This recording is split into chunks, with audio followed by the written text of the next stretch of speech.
Hey everyone, welcome to Spanish with Andres, the podcast for Spanish learners who want to learn the language from an Ecuadorian perspective. My name is Andres, and today I have a special guest. His name is Darin.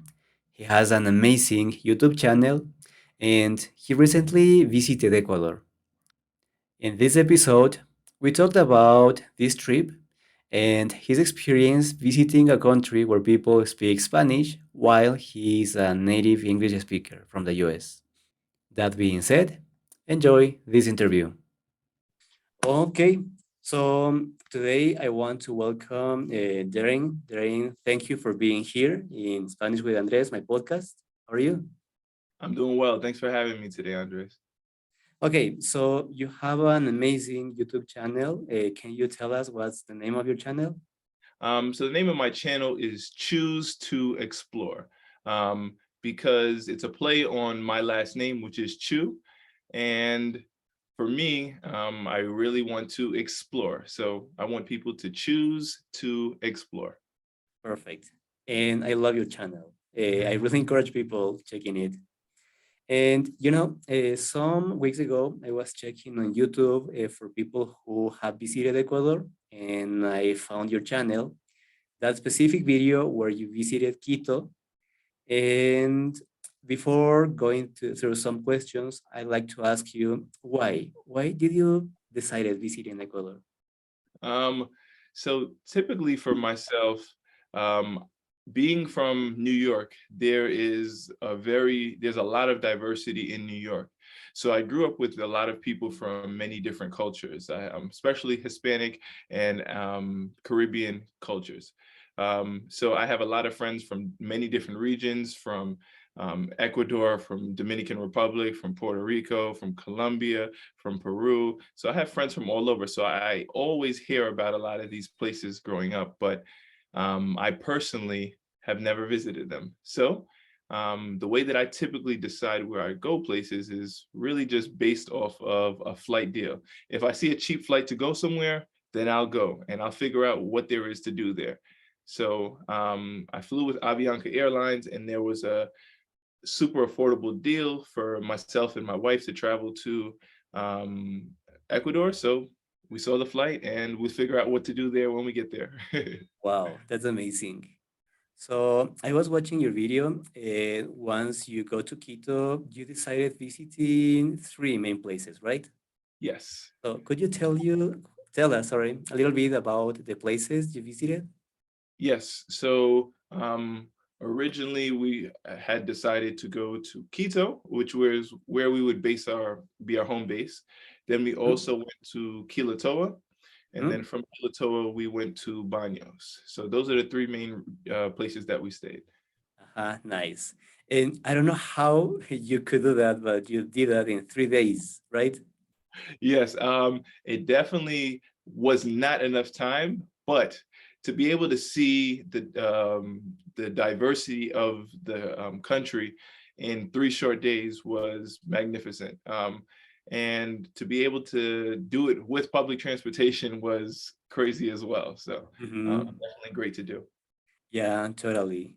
Because I don't know, usually when I think about a person from other country visiting Ecuador, I imagine them like just going in tours with a lot of people and seeing that you and your wife were going by yourself to those places. That was amazing.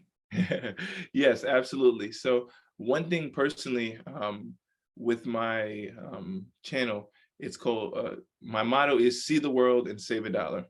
So Mhm. personally, what we like to do is to sometimes it's good for tours, but in a lot of ways, tours they really hike up the prices and they don't really support the local economy and local people.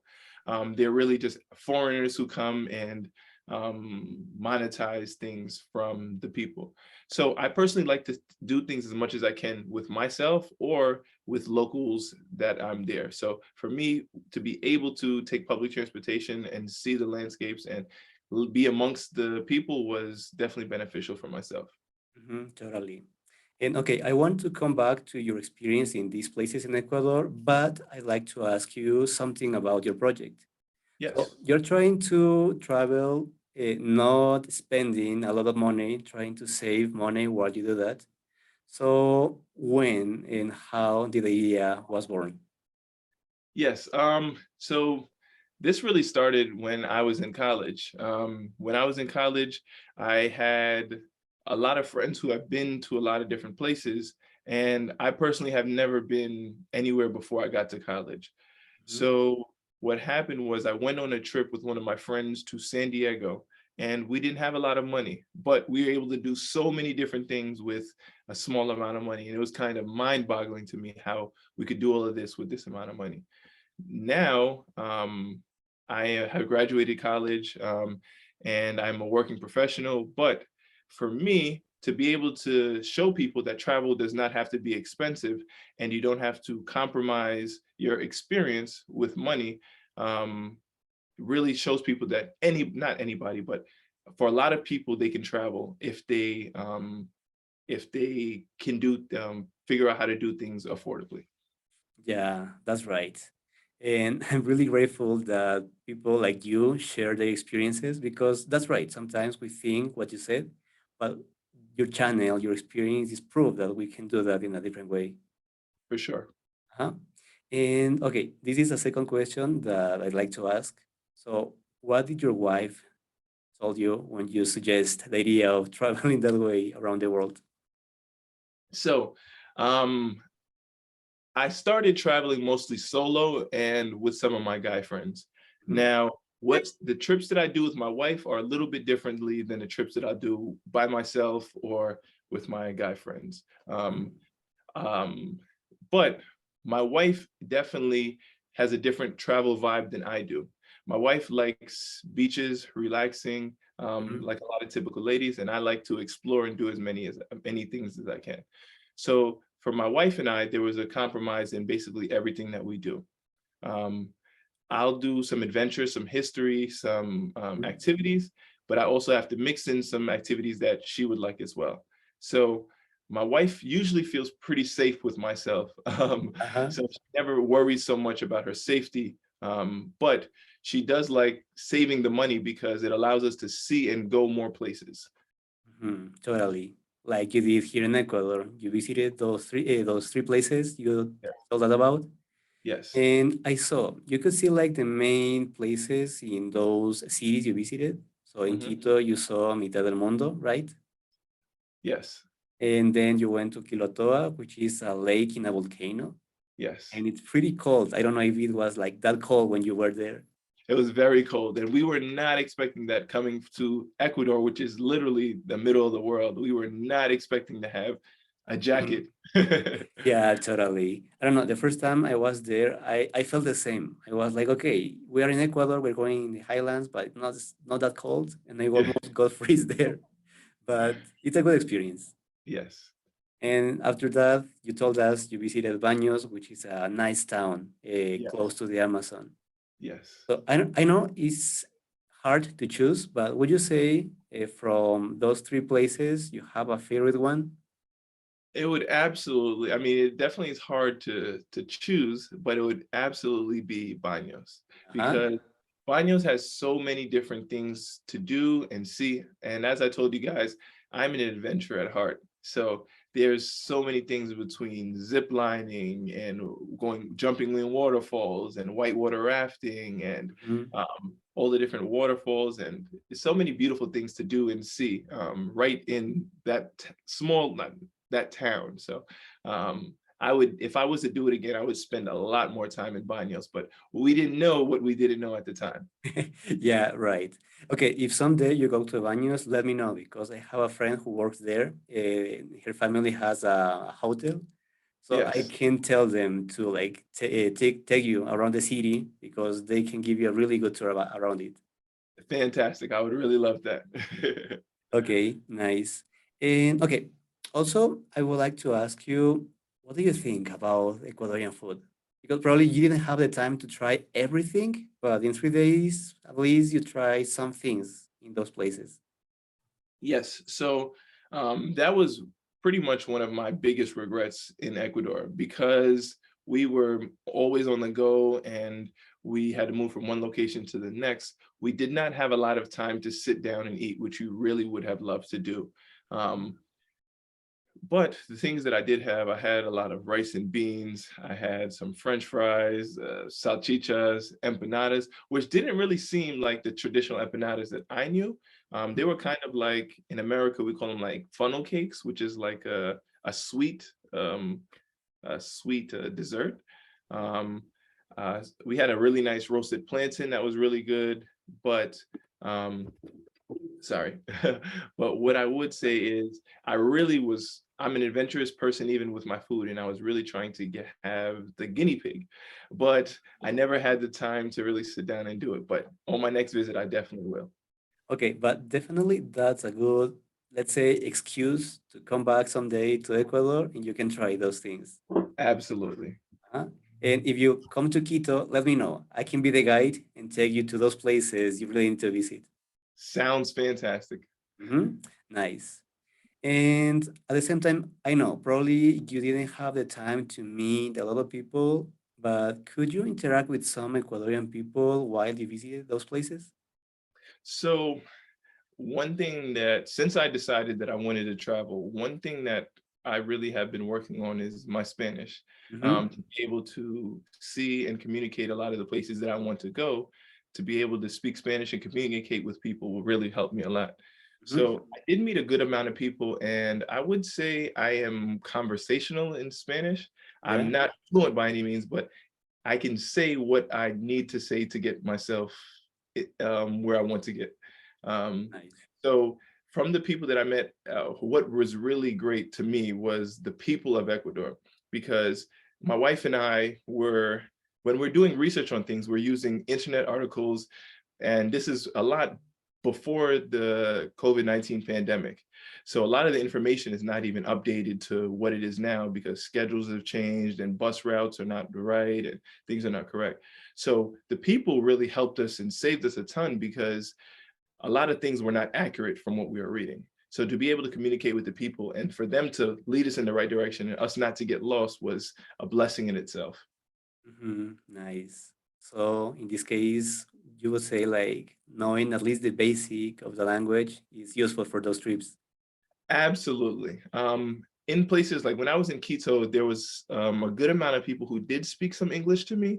But when I was in places like Quilatoa and well, in Baños, there's a big tourist population. So there were some of the guys and some people who worked in tourism who did speak a good amount of English. But um, to really get down and to be a part of the people per se, I really think having at least a basic understanding of Spanish will go a far, far way.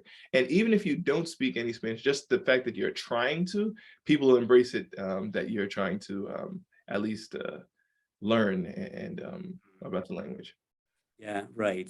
And here there is something sometimes when I'm talking to my students, they say like, my Spanish is not good enough and I don't want to embarrass myself, so I don't try. Do you think like people judge you when you make a mistake in Spanish or they try to be helpful despite any mistake you can make?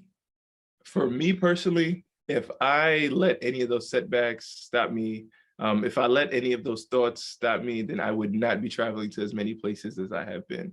So my Spanish is a lot better than any of my other languages, but I've been to places like Egypt where they speak Arabic, and I know two words: thank you and bathroom.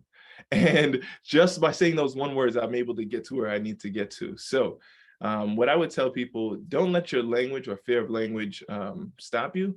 Use that as a way to communicate. And also playing charades, pointing, using your hands, and even Google Translate gets you so, so far. So I would not personally let that stop you from doing anything that you want to do.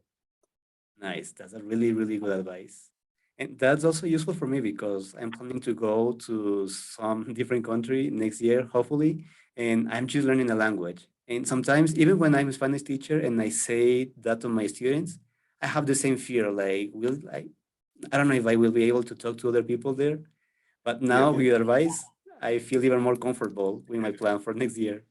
for sure. I would just say be really slow when you say the words, and also try to really pronounce the words. But what I learned from basically traveling to all these places in the world is people are good people, right? People, if you are trying, people will understand and people will try to work with you. So as long as you're trying, they'll try to make it work as well. Perfect. Really, really appreciate the advice. And well, going back to your trip in Ecuador, uh, before going to those places, you went to one more place in Ecuador, right? Yes. What was So it? we went to Galapagos. So we were in the Galapagos only for a day. And it definitely was not enough time. But for a lot of people, Galapagos people don't even go to Ecuador, they go strictly to Galapagos. So for me, I said to myself, I don't know the next time that I'm going to the Ecuador. So I had this one opportunity, not one opportunity, but this is a once in a lifetime opportunity that I'm going to try to do. And I had a day and a half and I tried to do as much as I could. But also what I would say is a little bit of a background on myself. I actually was I was a biochemistry major in college. So I took a bunch of classes on evolution and learned so much about Charles Darwin and his theories of evolution. So there's no way that I could go here and not visit the Galapagos Islands and learn about the things that I was and see the things that I was literally learning about. So definitely was a bucket list opportunity for myself. Nice. And it must be incredible that you read about it probably for many years. And one day you were there, staring the Absolutely. things you read about, taking pictures of them. Nice. Yes. As somebody to one, and that's one of the reasons why I travel. All these things that I learned about, that I read about, that I saw pictures in a textbook, to see them in person is kind of an overwhelming feeling. It kind of does not feel real. So for myself, that's why I continue traveling, to meet people, to explore cultures, to see things that you didn't even know could not be real are real, you know? Mhm. Okay, nice. And speaking of that, do you know, because probably you count them or maybe not, but do you know how many countries have you visited so far? To be honest with you, I don't know the exact amount. And I personally do not count countries because to me, when you count a country, it seems like you check it off and you're done with that place. Mhm. For me, a lot of the travel that I do is for the people, for the culture, for the experience. And there's a lot of places that I want to go back to. For example, in Ecuador, even though I was there for 4 days, I wouldn't say that I saw as much that I needed to see. So in that sense, I want to say maybe I've been to 40 different countries or so, somewhere around there. But um, there, as long as I'm alive and I'm willing to, and I'm able to explore, I will keep exploring. Nice. So in this case, we would say like being to a country is not the same than knowing the country. Exactly. I don't count countries, but countries that I've stepped foot in, I would probably say somewhere around 40 or so countries. Mhm. And the crazy part is, like I said, I just started traveling maybe 5 or 6 years ago. So prior to that, I didn't even have a US passport. Yeah. Wow, that's amazing. So, do you know? Okay, of course, you are working on that. You want to go back to some countries and places, but maybe do you have a place, a city, a country in your list that you really want to visit, but you haven't been there yet? Personally, the way I started traveling was just based on a flight deal, finding a cheap flight and just going somewhere. So Mhm. there's not a lot of places where I'd say I wouldn't go, and I'm open to almost anywhere. But there are places and sites that I definitely want to see and to explore. And I'd say my one thing, my wife's bucket list is to go to Peru.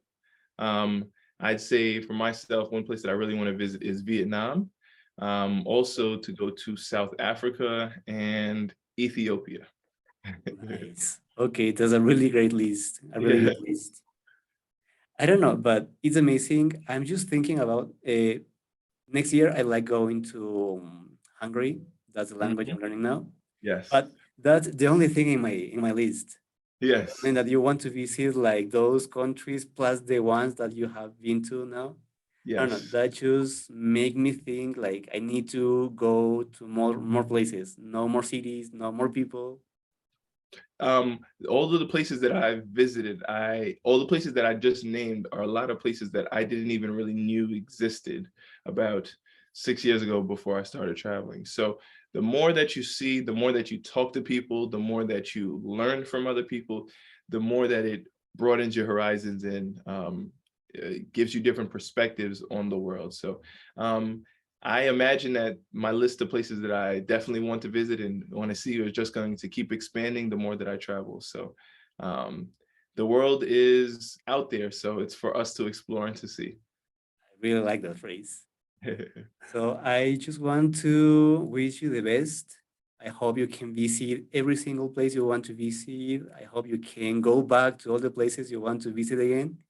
Yes. And again, if someday you come back to Ecuador, to Quito, just let me know. I will really enjoy being your guide around the city. Thank you so much. I truly appreciate you having me on this. I hope that some of your students enjoy this. And if they do have any questions about anything, you can give them my email and they can ask me questions through there as well. I'd really love to help and show people that, like I said, my message is for everybody to see the world and for it not to be as intimidating to do so. So thank you so Mhm. much, Andres. I Thank appreciate you. Yeah, I really, really enjoyed this conversation we had. And just to finish that, I would like to ask you one last thing. Yes. Um, for a person who is planning to visit Ecuador, Mhm. of course, you didn't have like a lot of time here, but for a person who is trying to visit the country, maybe in the same way you did, maybe do you have any advice for that person? Yes.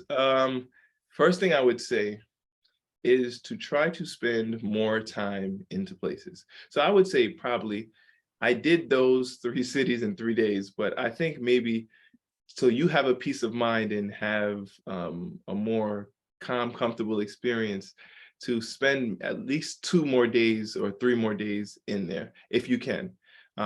Next thing that I would say is to really listen and really speak and really talk to a lot of the people because the people is what makes the experience great. Um, I would really recommend that people spend a lot more time in Baños because that was one of my favorite places to be. And if you don't have time, don't go to Galapagos because Galapagos has so much to offer that it should be its own trip in itself. I would, if I was to do it again, I would just go to mainland Ecuador and then come back again and then just go to Galapagos because trying to see that amount of time can definitely be tiring. So my thing is really just about spending time and being having as many local experiences as possible. Okay, great. That's a really good advice for any person who wants to visit the country. So, okay, now before to finish, the people know you have a YouTube channel, Yes. but maybe do you have social media where people can find you? Yes. So I am currently on the main platform that I use is Instagram, and it's the same name as my YouTube, which is Choose CHEWS Mhm. TO Explore EXPLORE. I have the same Instagram, the same YouTube channel name, the same TikTok, even though I don't really use my TikTok enough. Mm, So my main social media platforms are my YouTube and my Instagram. okay, so people who wants to follow the adventures of you and your wife, Yes. they can follow you on YouTube and Instagram mainly, right? Yes. Great. So, Darin, it was really nice having you here. Thank you for sharing with us the experience you have here in Ecuador. And I Mhm. hope everything you have planned for the future goes really, really well. And hopefully someday you will come back here and we can meet in person. Definitely. I will make it happen, Andres. I All will be waiting for you. right. Thank Okay, you. so have a great day and see you. Bye.